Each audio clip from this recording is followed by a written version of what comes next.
আপনি কি গরিব বড়লোক হতে চাচ্ছেন? তাহলে শুনেন, প্রথমে লেখাপড়া শুরু করে দিন, দিনরাত এক করে পড়াশোনা করুন। এরপরে পরীক্ষায় ফেল হয়ে যান আর সেই রেজাল্ট শিটটা আপনি আপনার বাবাকে গিয়ে দেখান।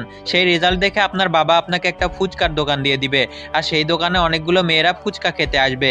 আর সেই সব মেয়েগুলোর মধ্যে সবচেয়ে বড়লোক বাবার মেয়েকে আপনাকে খুঁজতে হবে।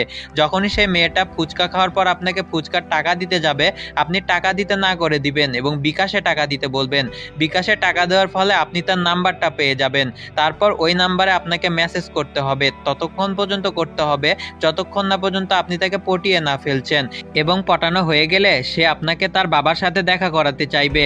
তখন তার বাবা আপনাকে বলবে, তুই কত টাকা চাস আমার মেয়েকে ছাড়ার জন্য? আর তখনই আপনি 1 কোটি টাকা চাইবেন, আর এইভাবে আপনি হয়ে যাবেন কোটিপতি। আর হ্যাঁ, একটু কপলিং করে দিবেন, তাহলে আমার বুদ্ধি কাজ করবে, না হলে কিন্তু কাজ করবে না।